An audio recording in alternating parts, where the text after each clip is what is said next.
First question గమనిస్తే, who among the following has Tenkanaditya Kaviraja శిఖామణి.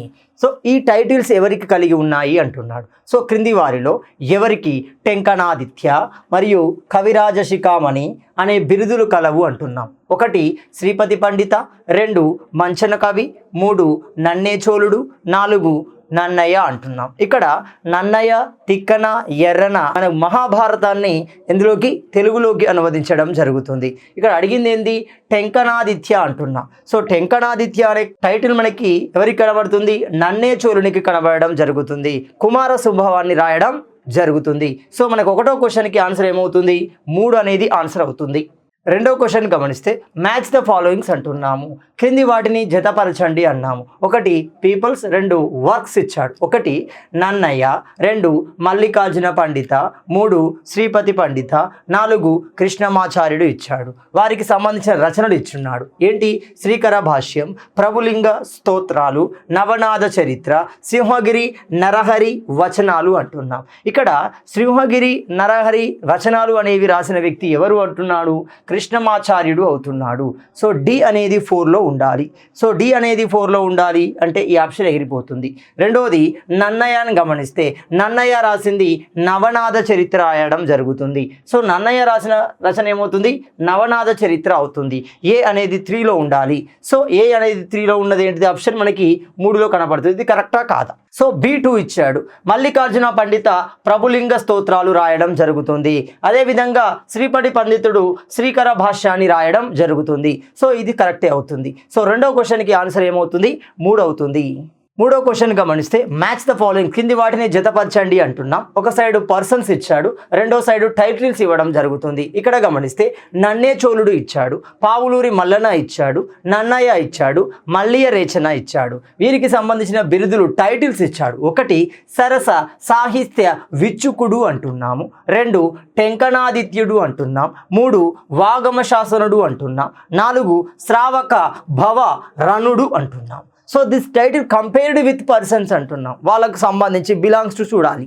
1 నన్నేచోళుడు అంటున్నాం. So నన్నేచోళుని యొక్క బిరుదు ఏంటి, టెంకణాదిత్య కవిరాజ శిఖామణి.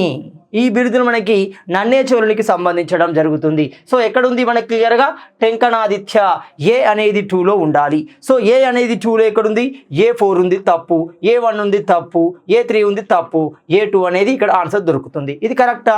B1 అంటున్నాము. పావులూరి మల్లన్న సరస సాహిత్య విచ్చకుడు అంటున్నాం, కరెక్టే. నన్నయ్య మనకి వాగమ శాసన అంటున్నాము, కరెక్టే. మల్లియ రేచన శ్రావక భవరణుడు అంటున్నాము. సో మనకి 3వ క్వశ్చన్కి ఆన్సర్ ఏమవుతుంది, 2 ఆన్సర్ అవుతుంది. నెక్స్ట్ 4th క్వశ్చన్ గమనిస్తే, మ్యాచ్ ద ఫాలోయింగ్స్ అంటున్నాం. 1 ఎమినెంట్ ప్రముఖులు అంటున్నాము, స్క్రిప్చర్ గ్రంథాలు అంటున్నాం. ఏంటి, 1 నన్నేచోళుడు అన్నాము, 2 మంచన కవి అన్నాము, 3 తిక్కన అంటున్నాము, 4 కేతన అన్నాం. వారికి సంబంధించిన గ్రంథాలు ఇచ్చాడు. కుమార సంభవం, కేయూర బాహు చరిత్ర, దశకుమార చరిత్ర, నిర్వచనోత్తర రామాయణ అంటున్నాము. ఇక్కడ నన్నేచోళుడు రాసిన గ్రంథాన్ని గమనించండి. నన్నేచోళుడు రాసింది మనకి కుమార సంభవాన్ని రాయడం జరుగుతుంది, కరెక్టే. సో నన్నేచోళుడు కుమార సంభవం A1లో కనబడాలి. సో A4లో ఉంది పోయింది, A3లో ఉంది పోయింది, A2లో ఉంది వెళ్ళిపోయింది. సో మనకి ఫస్ట్ ఆప్షన్ కరెక్ట్ ఆప్షన్గా కనబడుతుంది, కరెక్టా కాదా చెక్ చేయవచ్చు. B2లో అంటున్నాం. మంచన కవి ఏమంటున్నాము, కేయూరి బాహు చరిత్ర, కరెక్టే. తిక్కన అంటున్నాము, ఏమంటున్నాం, నిర్వచనోత్తర రామాయణము అన్నాము, కరెక్టే. కేతన అంటున్నాము, దశకుమార చరిత్ర అంటున్నాం. కేతన దశకుమార చరిత్ర, మంచన కేయూరి బాహ చరిత్ర, తిక్కన నిర్వచనోత్తర రామాయణ, నన్నయ్య చోళ కుమార సంభవ. సో మనకి 4వ క్వశ్చన్కి ఆన్సర్ ఏమవుతుంది, 1 ఈజ్ ద ఆన్సర్ అవుతుంది. 1 అనేది ఆన్సర్ అవుతుంది. 5 మ్యాచ్ ద ఫాలోయింగ్స్ అంటాం. క్రింది వాటిని సరిగ్గా జతపరచండి అంటున్నాం. మళ్ళీ ఎమినెంట్ దేర్ టైటిల్స్ ఇచ్చారు, ప్రముఖులు మరి యొక్క బిరుదులు ఇవ్వడం జరిగింది. తిక్కన, పెదకోమటి వేమారెడ్డి, శ్రీనాథుడు, ఎర్ర ప్రగడ అంటున్నాము. ఇక్కడ ఎర్ర ప్రగడ అంటున్నాం. ఇక్కడ మనం గమనిస్తే ఇక్కడ మనకి పెదకోమటి వేమారెడ్డిని గమనించండి. పెదకోమటి వేమారెడ్డిని మనం ఏమంటున్నాం? సర్వజ్ఞ అనడం జరుగుతుంది. సర్వజ్ఞ అంటున్నాము. సో బి అనేది 2 కనబడుతుంది. బి అనేది 2 ఉండాలి. సో ఇక్కడ బి అనేది 2 ఉండాలి. ఈ 3లో ఉంది చూడండి. రైట్. నెక్స్ట్ కనుక గమనిస్తే తిక్కన శంభుదాసుడు అంటున్నాం. శ్రీనాథుడు ఆగర్భ కవి అంటున్నాం. తిక్కన ఉభయ కవి మిత్ర అంటున్నాం. చూడండి A4లో కనబడాలి. సో అప్పుడు ఏమవుతుంది? A4 అంటే B2 కరెక్టే అవుతుంది.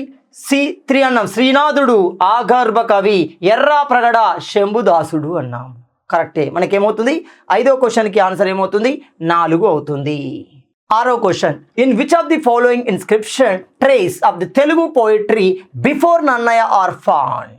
ఇక్కడ క్రింది శాసనంలో నన్నయ్యకు పూర్వం తెలుగు కవిత్వం ఆనవాళ్ళు కనబడుతున్నాయి. మరి ఏ శాసనంలో కనబడుతున్నాయి? So before Nannaya period the Telugu words. ఇప్పుడు బాగా గమనించండి. నాగాబు అనే పదాన్ని గమనిస్తే అమరావతి శాసనంలో కనబడడం జరుగుతుంది.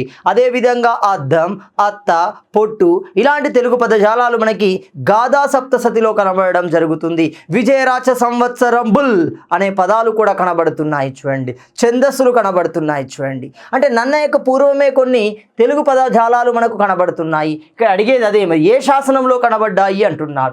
ఒకటి జినవల్లభ గంగాధర శాసనము అంటున్నాము. ఇందులో కనబడింది, కానీ ఇది మొదటిది కాదు. బాడవుడు వేసిన ఆరంభక శాసనం ఇది కాదు. విరియాల కామసేనాని వేసిన గూడూరు శాసనంలో ఇది కనబడడం జరుగుతుంది. So this is the first inscription have the Telugu words before Nannaya. నన్నయ్యకు పూర్వం మనకి ఈ విరియాల కామసేన అనే గూడూరు శాసనంలో కనబడడం జరుగుతుంది. సో 6వ క్వశ్చన్కి ఆన్సర్ ఏమవుతుంది? 3 అనేది ఆన్సర్ అవుతుంది. 7 who laid A prose inscription Vipparla inscription completely in Telugu అంటున్నాము. పూర్తిగా తెలుగులో గల గద్య శాసనము అంటాం, ప్రోజ్ అంటున్నాము. విప్పర్ల శాసనం దీనిని వేయించిన వారు ఎవరు అంటున్నాం. అసలు విప్పర్ల శాసనాన్ని వేసిన వారు ఎవరు? అది పూర్తి తెలుగు గద్య శాసనాన్ని కలిగి ఉండడం జరుగుతుంది. అదే చిక్కుళ్ళ శాసనం మొదటి కనబడుతుంది. సో మనకి ఇక క్లియర్గా వేంగిరాజు కుబ్జ విష్ణువర్ధనుడు వేశాడు కాదు, కుబ్జ విష్ణువర్ధనుడు వేయలేదు. విప్పర్ల శాసనాన్ని వేసింది జయసింహ వల్లభుడు వేయడం జరుగుతుంది. రేనాటి చోళుడు ధనుంజయుడు అన్నాము. ఎర్రగుడిపాడు శాసనాన్ని ధనుంజయుడి కుమారుడు మరియు పుణ్యకుమారుడు వేయడం జరుగుతుంది. సో ఇది కాదు. వేంగిరాజు గుణగ విద్యాదిత్యుడు అంటున్నాము. గుణగ విద్యాదిత్యుని యొక్క సేనాధిపతి పాండురంగడు వేసిన శాసనం, కానీ ఈ శాసనం విప్పర్ల శాసనం కాదు. సో మనకు క్లియర్గా వేంగిరాజు జయసింహ వల్లభుడు విప్పర్ల శాసనం వేయడం జరుగుతుంది. So this is the first prose Telugu inscription అవుతుంది. సో మనకి 7వ క్వశ్చన్కి ఆన్సర్ ఏమవుతుంది? 2 అనేది ఆన్సర్ అవుతుంది. 8 మ్యాచ్ ద ఫాలోయింగ్స్ అంటాం. List 1, list 2. సో గంగాదేవి, రాజనాథ డిండిమ, తిరుమలాంబ, శ్రీకృష్ణదేవరాయలు అంటున్నాం. లిస్ట్ 2లో ఏమిచ్చాడు? వరదాంబికా పరిణయం, సాలువాపిదయం, మధుర విజయం, జాంబవతి పరిణయం ఇచ్చాడు. అంటే సింపుల్గా పర్సన్స్ దేర్ బుక్స్ ఇచ్చాడు, కంపారిటివ్ చేయాలి. గంగాదేవి మధుర విజయాన్ని రాయడం జరుగుతుంది. తిరుమలాంబిక వరదాంబిక పరిణయాన్ని రాయడం జరుగుతుంది. శ్రీకృష్ణదేవరాయ జాంబవతి పరిణయాన్ని రాయడం జరుగుతుంది. ఇక్కడ ఇచ్చాడు క్లియర్గా గమనించండి. గంగాదేవి మధుర విజయాన్ని రాస్తుంది. ఏ అనేది 3లో కనబడాలి. ఏ అనేది 3లో ఇక్కడ ఉంది చూడండి. A4 ఉంది తప్పు, A2 ఉంది తప్పు, A1 ఉంది తప్పు. మనకి 3లో కనబడుతుంది. కరెక్టా కాదా? సో B2 చూడండి. B2 రాజనాథ డిండిమ సాలువాభిదయం కరెక్టే. C1 అన్నాం తిరుమలాంబ వరదాంబికా పరిణయం కరెక్టే. శ్రీకృష్ణదేవరాయ జాంబవతి పరిణయం అంటున్నాము.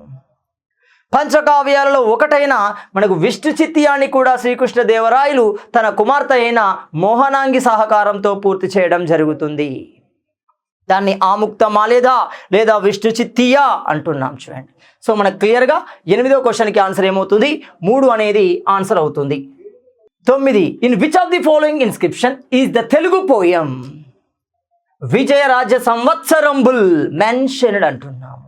ద తెలుగు పోయం విజయరాజ సంవత్సరంబుల్ క్రింది ఏ శాసనంలో కనబడుతుంది అంటున్నాం. ఒకటి అమరావతి శాసనము అంటున్నాం, తప్పు. అమరావతి శాసనంలో మనకు నాగాబు అనే తెలుగు పదం కనబడడం జరుగుతుంది, సో ఇది తప్పు. కలమల్ల శాసనము అవుతుంది, తెలుగు శాసనమే కానీ కలమల్ల శాసనంలో విజయరాజ సంవత్సరములు కనబడదు, అందులో ఛందస్సు కనబడుతుంది. మనకి ఇక్కడ చేజర్ల శాసనంలో కూడా కనబడదు. మనకు క్లియర్గా చిక్కుళ్ళ తామ్ర శాసనంలో మనకి ఏమవుతుంది, చిక్కుళ్ళ కాపర్ ఇన్స్క్రిప్షన్లో మనకి విజయరాజ సంవత్సరములు అనే ఒక వర్డ్, ఒక కొటేషన్ కనబడడం జరుగుతుంది. సో మనకి 9వ క్వశ్చన్కి ఆన్సర్ ఏమవుతుంది, 4 అవుతుంది.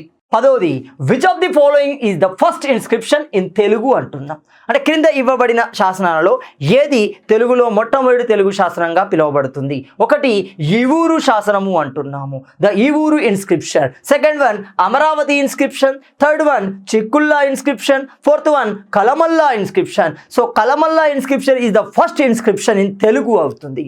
సో మనకి 10వ క్వశ్చన్కి ఆన్సర్ ఏమవుతుంది, 4. కలమల్లా ఇన్స్క్రిప్షన్ అనేది మొట్టమొదటి తెలుగు ఇన్స్క్రిప్షన్ అవుతుంది.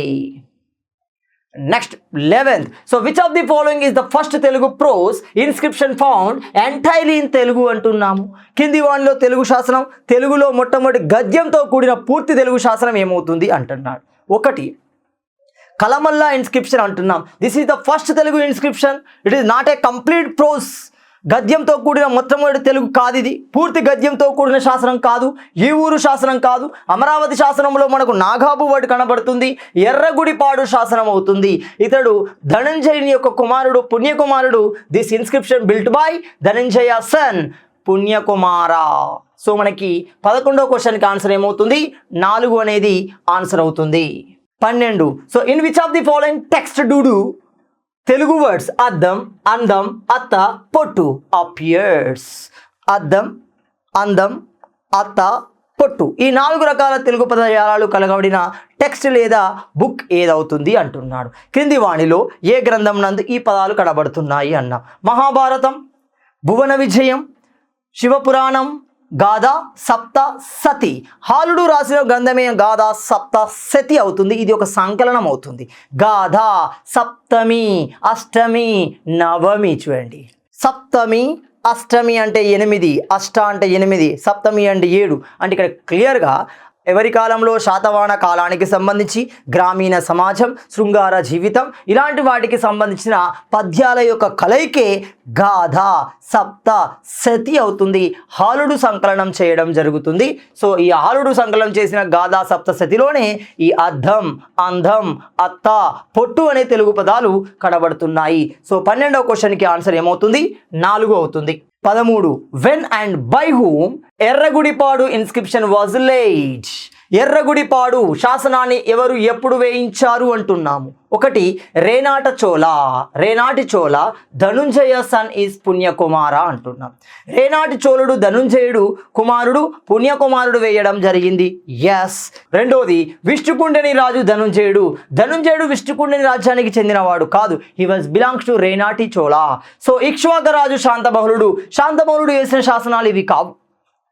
శాంతమహులుడు వేసిన శాసనాలు వేరవుతున్నాయి. శాంతమహులుడు ఇక్ష్వాక రాజు అవుతున్నాడు, ఇక్ష్వాక రాజ్య స్థాపకుడు అవ్వడం జరుగుతుంది. రైట్. ఇక్కడ ఇది కాదు. శాతవాహన రాజు గౌతమిపుత్ర శాతకర్ణి, ఇతని యొక్క విషయాలు మనకు నాసిక్ ఇన్స్క్రిప్షన్లో కనబడతాయి. ఇది కూడా కాదు. So Erragudipadu inscription built by Renati Chola Dhanunjaya Kumara Punyakumara. So మనకి 13వ క్వశ్చన్కి ఆన్సర్ ఏమవుతుంది, 1 అవుతుంది. 14. Who among the following authored the books Rayavachaka and Sthanapati అంటున్నాం. క్రింది వారిలో రాయవాచకం, స్థానాపతి పుస్తకాలను రచించిన వారు ఎవరు అంటున్నాం. పుస్తకాలు ఎవరు రాశారు అంటున్నాం. 1 చేమకూర వెంకట కవి. 2 బమ్మెరపోతన భోగిని దండకం. ఇది కాదు.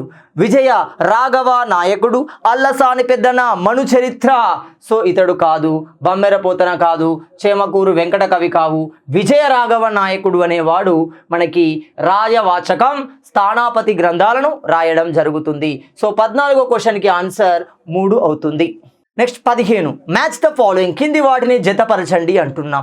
పోయట్స్ ఇచ్చారు, రైటింగ్ రచనలు ఇచ్చాడు. 1 వామన భట్ట భానుడు, 2 నాచన సోముడు, 3 విజయరాఘవ నాయకుడు, 4 గౌరణ. వారి యొక్క రచనలు హంస సందేశం, నవనాథ చరిత్ర, రాయవాచకం, ఉత్తర హరివంశం. సో నాచన సోముడు రాసింది ఉత్తర హరివంశం అవుతుంది, రైట్. విజయరాఘవ నాయకుడు రాసింది రాయవాచకం అవుతుంది. సో బి అనేది 4లో ఉండాలి. So B1 B2 B2. So ఆన్సర్లో దొరికింది చూడండి. సి అనేది 3లో ఉండాలి. సి అనేది 3లో ఉంది, కరెక్టే. సో మనకేమవుతుంది 15వ క్వశ్చన్కి ఆన్సర్ 1 అవుతుంది. అంటే ఇప్పుడు బాగా గమనించండి, వామన భానుడు మనకి హంస సందేశాన్ని రాశాడు. గౌరణ రాసింది ఏంటి? గౌరణ రాసింది నవనాథ చరిత్ర కనబడుతుంది. సో వామన భట్ట భానుడు హంస సందేశం, నాచన సోముడు ఉత్తర హరివంశం, విజయరాఘవ నాయకుడు రాయవాచకం, గౌరణ నవనాథ చరిత్రను రాయడం జరుగుతుంది. సో 15వ క్వశ్చన్కి ఆన్సర్ 1 అవుతుంది.